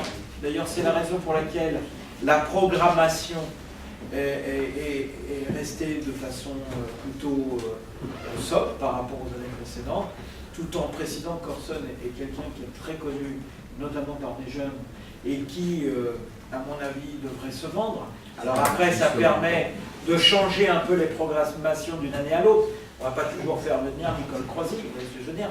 Et de l'autre côté, cette année, nous avons convenu de faire ce festival sur 2 jours et pas sur 3 jours, et en même temps de prévoir le vendredi dans un espace différent, puisque le vendredi, nous accueillerons l'ensemble des bénévoles de Compan le 1er avril, puisque nous allons privatiser le terrain de tennis numéro 1, et qu'à cette occasion, nous allons organiser le repas des bénévoles avec un espace particulier pour permettre, y compris, de faire la fête en dehors du festival. Mais ils bénéficieront du spectacle du vendredi soir, puisqu'il s'agit d'un spectacle chantant, mais comique à la fois. Voilà. Donc, et de qualité. Bien. Le moteur de tout à l'heure, c'est la même chose. Y a-t-il des avis contraires? Les abstentions? C'est adopté à l'unanimité. Je rappelle que Sophie a beaucoup travaillé sur notamment les questions de communication. Hein. Oui, le dépliant a été, l'invitation concernée avec la programmation devrait paraître prochainement, dans une dizaine de jours, je pense que ce sera distribué au compagnon. Voilà, ce qu'on a souhaité, c'est comme ils ont travaillé et on a fait un bon boulot, je trouve. Ça va changer un peu des années précédentes au niveau de la trame de communication. Elle est plus simple et elle s'inscrit dans quelque chose de plus soft. Alors, on peut le dire. Et c'est joli, hein, attention. Hein. Et à la plus aéré, voilà. Et ça coûtera moins cher en même temps. Oui, c'est ce que je voulais aussi dire, c'est que le budget du précédent festival était conséquent, puisque c'est vrai qu'il y a eu beaucoup d'artistes, c'était sur 3 jours, donc tout ça a impliqué des frais importants. Et ce festival, le festival 2016, une grosse réduction du coût, notamment du fait de la réduction déjà sur 2 jours au lieu de 3, va impliquer une grosse baisse au niveau du budget. Pour la subvention, je voulais rajouter quelque chose, c'est qu'en fait, on avait demandé une subvention de 15 000 €, donc sur le coût de 90 000 €, on aurait pu déduire ce montant-là, mais avec les changements suite aux élections départementales, ça a été un peu compliqué. Donc ça va être renouvelé cette année. Pour la communauté de communes, on va retenter de... Ça sera compliqué. Ça va être compliqué aussi. Parce que la communauté de communes ne couvre pas les festivités de ce type. On peut s'impliquer au niveau matériel, etc. Mais financièrement, c'est... Ce que je pense, c'est qu'on pourra par la suite peut-être davantage s'appuyer sur le sponsoring. Mais on y reviendra aussi, puisqu'on réfléchit, y compris pour notre propre communication au niveau du journal de la commune. Voilà. C'est clair pour tout le monde? Bien évidemment, si vous avez des questions, n'hésitez pas à les poser. Sophie, moi-même, sont tout à fait, et Jean-Pierre, ouverts à vous y répondre. Question numéro 12. Il s'agit... Hein? Ça y est, tu as voté, c'est à l'unanimité. Oui, faire une norme, 9h30. Bon alors, point numéro 12. Il s'agit là de remplacer des membres et délégués à diverses commissions. On profite en même temps du fait qu'il faut bien remplacer Areski à Itamer, qui était engagé, représentant pour notre conseil municipal, et qui avait différentes délégations. Donc là, on va le remplacer un peu partout, et on en profitera aussi pour remplacer notamment Sophie au sein d'un syndicat. Donc le CCAS, il est proposé donc de remplacer M. Areski par Madame Nelly Denonin. Y a-t-il des avis contraires? Position. Tu es d'accord, Valérie? Ah bah, Oui, ce que je propose là, ça a été vu. Hein. Je prends personne de cours là. C'est un peu une petite boutade. Me permettre. Donc, on est d'accord, c'est adopté à l'unanimité. Au sein du syndicat, alors j'en profite simplement puisque j'étais sur le CCAL pour rappeler qu'on renforce le CCAS par une personne du conseil en remplacement, mais en même temps on renforce par une personne extérieure supplémentaire, puisqu'on a reçu une demande d'un monsieur qui est monsieur Brossard, et j'ai trouvé que c'était une très bonne idée pour renforcer notre CCAS. C'est quelqu'un qui correspond bien qui va nous apporter beaucoup dans notre propre réflexion. Pour le syndicat intercommunal du lycée professionnel de Claye, M. Areski était suppléant, donc on propose de le remplacer en qualité de suppléant par M. Moutawadia. Y a-t-il des avis contraires? Des abstentions? Donc c'est adopté à l'unanimité, merci. Au sein du syndicat intercommunal de la zone industrielle de Mitry-Compan, M. Areski à Itamer était titulaire. Donc nous proposons de le remplacer par M. Jean-Pierre Bernet. Y a-t-il des avis contraires? Des abstentions? C'est adopté. Au sein du CIRESCO, M. Areski était titulaire. Non, suppléant, excusez-moi. Il était suppléant. La proposition est de le remplacer par Evelyne Végel. Y a-t-il des avis contraires? Abstention? Non? Très bien, c'est adopté à l'unanimité. Je rappelle que le prochain syndicat se réunit mardi prochain. En ce qui concerne la CCPMF, pour l'instant, hein, avec les moyens du bord, au sein de la commission de transport, M. Areski à Itamer était évidemment, à travers sa délégation, membre de la commission de transport. Nous proposons, puisque nous avons demandé à M. Malin de reprendre la délégation des transports, nous proposons qu'il soit à la commission de transport de la communauté de communes. Y a-t-il des avis contraires, des abstentions? C'est adopté à l'unanimité. Enfin, pour le syndicat de la Haute-Beuvronne, il s'agit de remplacer donc Sophie Boulissa. Sophie était titulaire. La proposition, c'est de remplacer Sophie par Evelyne Végel en tant que titulaire et de nommer en tant que suppléant M. Malingre Patrice. Y a-t-il des avis contraires? L'abstention. Donc c'est adopté à l'unanimité, merci. J'informe simplement, je demande simplement à Jennifer de bien veiller à ce que sur le site internet, ce soit corrigé. Voilà. On le transmettra dans le journal le prochain. En attendant, on change le site. D'accord?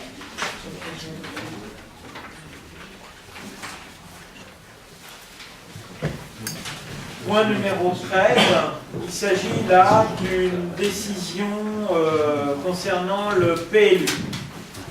Alors, je vous rappelle que samedi dernier, il y avait la clôture de l'enquête publique et que par arrêté, j'ai choisi de suspendre l'enquête publique afin de donner davantage de temps pour répondre à un ensemble de questions qui sont venues très tardivement au sein du document d'enquête publique, y compris d'ailleurs la Chambre d'agriculture qui avait 3 mois pour répondre a complètement oublié de le faire et l'a fait dans le cadre de l'enquête publique.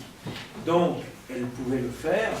C'est dommage qu'elle ne l'a pas fait dans les temps impartis aux partenaires associés. C'est plus facile de travailler. Ceci dit, afin de ne pas mettre en danger notre PLU et donner le temps nécessaire de l'étude et évidemment de l'enrichissement, j'ai proposé par arrêté de suspendre l'enquête publique et je vous propose de prendre une délibération pour donner le déroulement qui dorénavant va devoir être mis en œuvre pour travailler et aller jusqu'au bout de cet arrêt, tout simplement. Par délibération du 22 mai 2015, le conseil municipal a arrêté le projet de plan local d'urbanisme après avoir tiré le bilan de la concertation.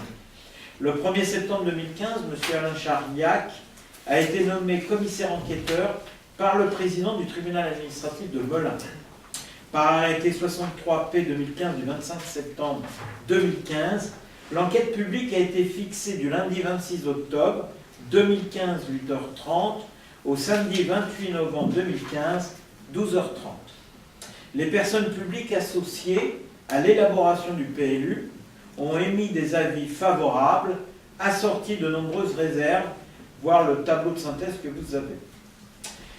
Après avoir rendu un avis négatif, la CDPENAF a émis un avis favorable compte tenu des engagements suivants que j'ai pu exprimer dans un nouvel échange, une nouvelle invite à la CDPENAF. Notamment l'extension des bâtiments agricoles en entrée de ville, la réduction de la zone NH1, le maintien de la zone 1AUX2 pour des raisons de classement Céveso, la réduction de l'emprise du désenclavement, la suppression du giratoire à l'OAP et le classement en ENS A0 du secteur du Moulin de Condé. Terrain que nous avons acquis il n'y a pas si longtemps, je crois que c'est il y a un an, une bonne année. Par courriel du 17 novembre 2015, M. Alain Charliac, commissaire enquêteur, a indiqué que l'enquête publique pouvait être suspendue pour que des modifications y soient apportées, afin de tenir compte des avis des personnes publiques associées. Le 23 novembre suivant, une réunion s'est tenue entre M. Alain Charliac et moi-même à ce sujet. Très tardivement, la Chambre d'agriculture de Seine-et-Marne a adressé un avis très défavorable à M. Alain Charliac par un courrier en date du 20 novembre 2015, arrivé en mairie le 26 novembre, soit seulement 2 jours avant la clôture de l'enquête publique, alors que le dossier leur avait été, comme je vous l'ai dit, transmis en juin 2015. Il ressort des avis des personnes publiques associées que toutes les réserves formulées n'apparaissent pas fondées, mais qu'il convient de les mettre en œuvre pour l'essentiel, et notamment en ce qui concerne les observations de la préfecture de Seine-et-Marne, du département de Seine-et-Marne, de la CDPENAF et de la SNCF. Des remarques ont également été à noter sur le registre d'enquête publique. L'application des réserves ne remettra pas en cause l'économie générale du projet, mais aboutira à le modifier substantiellement. Et il convient donc d'informer les habitants de cette modification. Or, l'article LCL 123-14 du Code de l'environnement permet une suspension de l'enquête publique dans de telles circonstances, et ce, afin notamment d'éviter une éventuelle annulation contentieuse postérieure à l'adoption du plan local d'urbanisme. Pour information, dans un second temps, selon l'article R123-22 du Code de l'environnement, l'enquête publique sera poursuivie à la suite d'une suspension par le commissaire enquêteur. L'enquête publique fera l'objet d'un nouvel arrêté d'organisation, d'une nouvelle publicité et pour les projets, d'une nouvelle information de la commune de Mitry-Mory. Le dossier d'enquête initial sera complété et comprendra notamment une note expliquant les modifications substantielles apportées au plan rapport à sa version initiale soumise à enquête. L'avis de l'autorité administrative de l'État compétente en matière d'environnement. En conclusion, il est proposé au Conseil d'acter que la prise en compte des réserves formulées sur le PLU entraînera une modification substantielle de celui-ci au sens de l'article L123-14 du Code de l'environnement.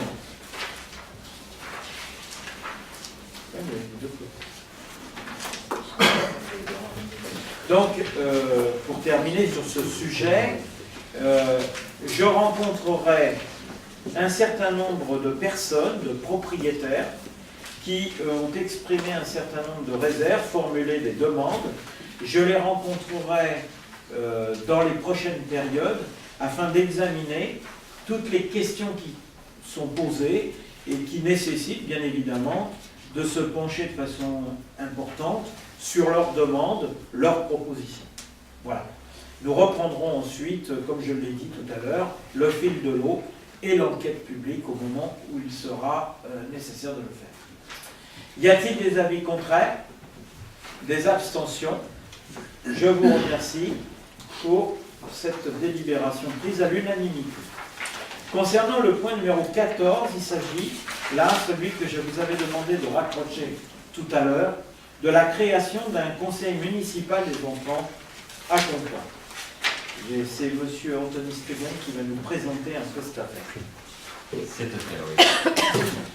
Alors, le conseil municipal des enfants est un projet qui est à la base aussi de notre programme, d'Union, qui a mis un peu de temps à voir le jour du fait d'autres impératifs concernant la politique de l'enfance et de la jeunesse. Aujourd'hui, nous pouvons nous y consacrer, le faire réellement, pleinement, sans se précipiter pour le faire de travers, par exemple. Nous avons la possibilité de mettre en place ce conseil municipal des enfants très rapidement maintenant, puisqu'un certain nombre de points sont définis. Elle est en cohérence avec notre projet éducatif sur la commune, à savoir d'encourager en tout cas nos jeunes à s'investir dans la vie de la commune, de pouvoir s'exprimer, de pouvoir proposer, de pouvoir participer. Ça rentre aussi dans le cadre d'une éducation à la citoyenneté. Alors, on vous a joint en annexe la charte du conseil municipal des enfants, qui comporte plusieurs pages, que je peux préciser en plusieurs points rapidement. C'est d'abord donc pour les enfants des objectifs évidemment pédagogiques, les aider donc à s'investir dans la vie communautaire, comme je disais. C'est de les accompagner, de favoriser le dialogue aussi avec les élus et d'accompagner leurs projets. Ce sera aussi notre rôle, de leur faire découvrir donc, cet aspect, en tout cas ce côté du fonctionnement de la commune de Compan. C'est d'aider aussi, de les encourager en tout cas à s'engager, de proposer, dans le cadre de projets qu'ils pourraient définir eux-mêmes, de faire des propositions donc, pour la commune de Compan, que l'on pourrait ensuite proposer même au conseil municipal et les aider à les réaliser. L'objectif est donc celui-ci.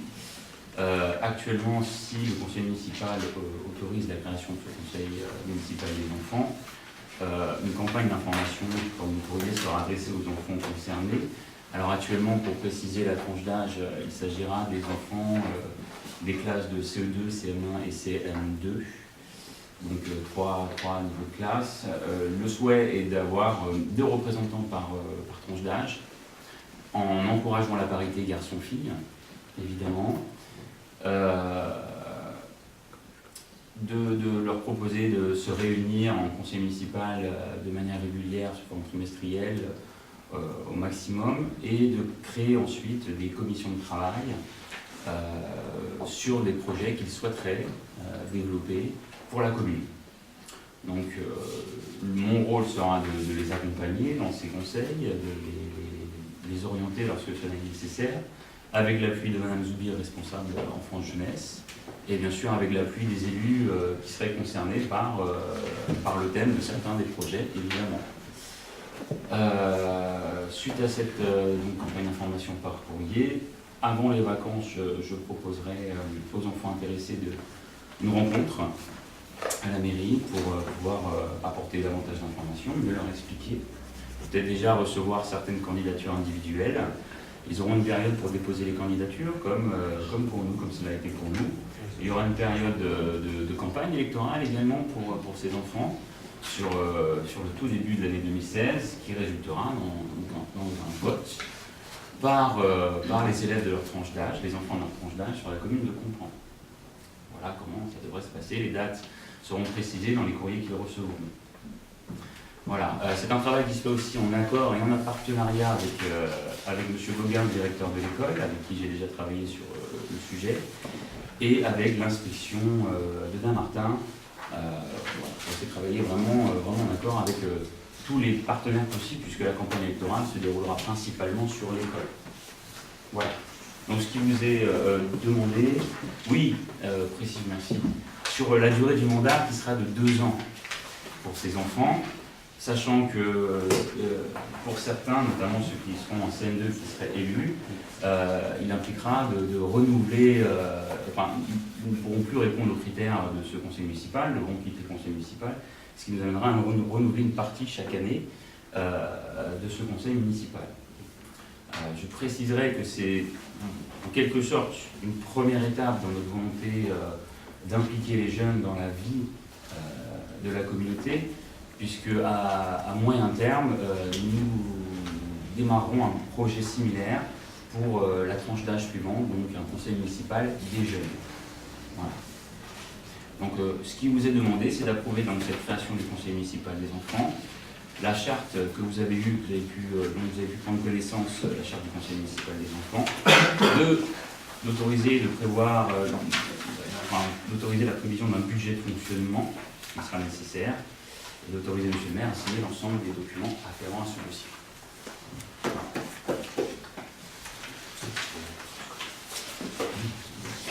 C'est bon, Anthony? Oui, bien. Écoutez, moi, c'est une belle aventure. Voilà. Oui, il faut. Je trouve que si on parvient à quelque chose de bien et que ça se passe bien et que ça éveille les jeunes et les enfants à la citoyenneté, je vais vous dire une chose, je suis convaincu qu'il n'y aura aucun problème avec les enfants pour s'investir. Non. Pas plus tard que ce matin, nous étions à l'école pour la réception du chantier de l'extension avec le SDIS, la police et les pompiers.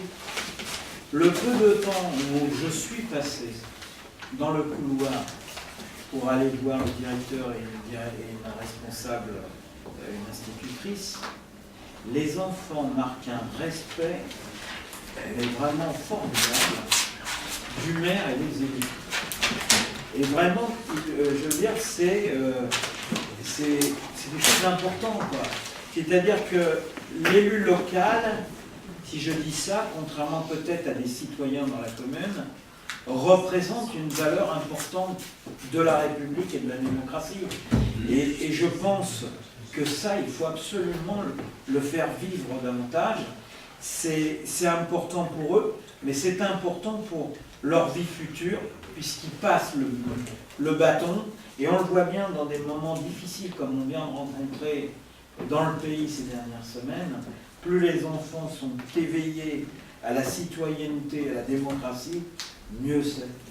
Pour toute leur vie, mieux c'est. Donc moi, je suis très content de cet engagement que l'on prend, l'investissement d'Anthony sur ces questions, et je pense qu'on va y arriver et qu'on va réussir à franchir un palier de plus sur cette volonté de s'engager au niveau de la commune en direction de l'enfance et de la jeunesse.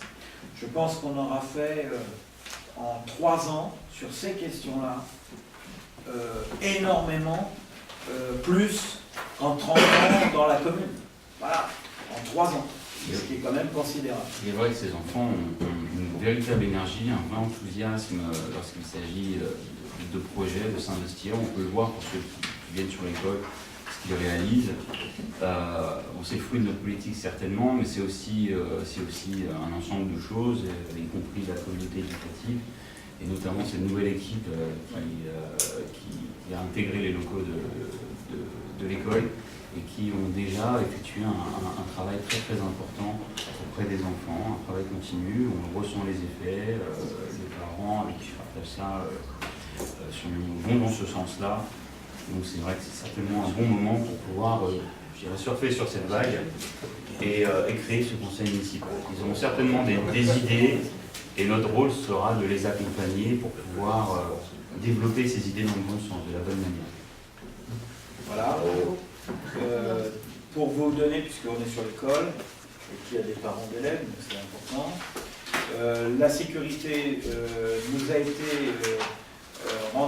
a donné le feu vert, Avis favorable. puisque l'avis est favorable ce matin. Ah, il reste des choses à terminer, hein. Il y a des réserves de chantier quand même. Mais il y a une levée de tout sur la sécurité, l'hygiène et tout ça. Aujourd'hui, on peut ouvrir.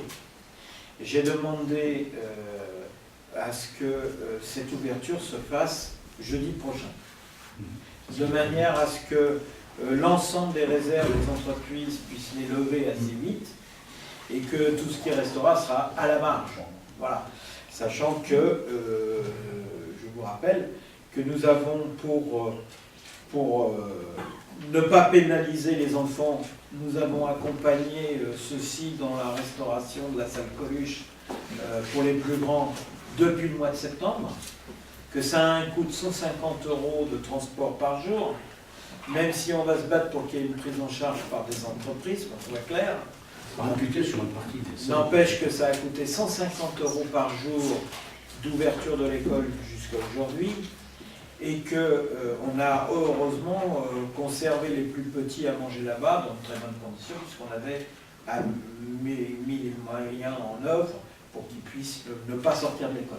Voilà. Donc normalement, jeudi prochain, on va ouvrir le CEF. Le mobilier, lui, je dis parce qu'il y en a toujours qui s'inquiètent du mobilier, le mobilier qui a été commandé, le neuf, doit arriver avant la fin de l'année. Donc on va... Une semaine, 50 jours avant les vacances du mois. Ah, normalement, bon, enfin, moi je dis avant la fin de l'année, j'avais chaud des crèmes froides. En attendant, on rapatrie tout le matériel, le mobilier que nous avions, qui n'était pas acheté à la poubelle, on le remet pour fonctionner jeudi. Évidemment, on le changera dès l'arrivée du nouveau matériel qui est plus performant, plus ergonomique, plus adapté. Voilà. Et ensuite, ils auront une superbe école avec un super self. Ça va leur changer considérablement la vie, y compris pour le personnel qui va être en formation. D'ailleurs, je vous le dis, puisque ça a été une des questions des réserves ce matin. L'ensemble du personnel va être pris en groupe. Va être pris en groupe sur l'école pour les premiers gestes à apprendre dans le domaine de tous les secours et l'utilisation des extincteurs. Donc on en profitera pour faire passer tout le personnel de la commune, pas simplement le personnel de l'école.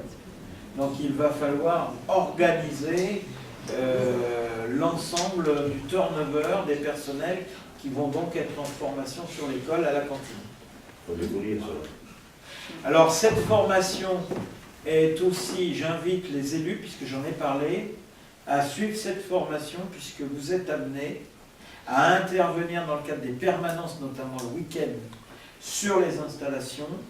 Donc j'ai demandé à ce que les élus soient intégrés dans le cadre des formations qui vont être dispensées dans les cycles à l'école. Il y aura une inauguration. Et bien sûr, nous ferons notre inauguration comme c'était prévu, dans le contexte qui était prévu, et nous le ferons vraisemblablement plutôt courant février 2016, de façon à laisser passer la période des. Voilà. Y a-t-il donc des avis contraires sur cette proposition qu'a formulée Anthony? Des abstentions? Donc c'est adopté à l'unanimité. Merci. Dernier avec lui exactement le besoin pour pouvoir lever l'obstacle du bateau bloqué sur au Chili. Voilà. Il s'engage, me fait-on dire, à pouvoir, y compris rendre du temps aux tables scolaires, d'accord, dans le cadre des possibilités de temps qu'il aura, et je le mettrai en relation avec toi. C'est une bonne chose, puisqu'on a un manque de bénévoles, chose qui sera discutée très bientôt d'ailleurs. Voilà, mais plutôt lui, sa contribution auprès de la commune, il préférerait l'avoir de ce type. C'est une bonne chose. Donc, je vais le voir et je le mettrai en relation. Ah, oui. Voilà. Y a-t-il des avis contraires sur cette dernière proposition? Abstention. Donc c'est adopté à l'unanimité. Merci. Alors, j'attends qu'il arrive. Voilà. Il a des problèmes ce soir, le petit gars. Sa vessie n'est pas bonne. Il va falloir aller voir un médecin.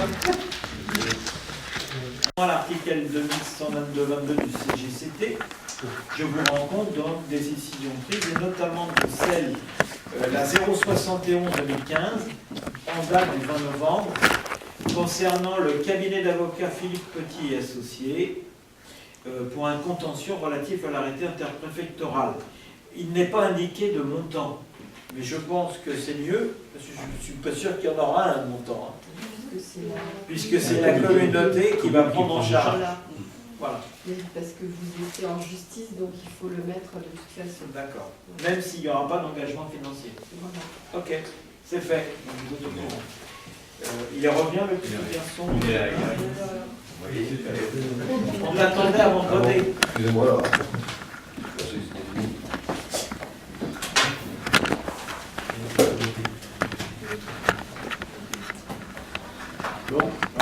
Donc la décision concernant les propositions que j'ai formulées pour aider M.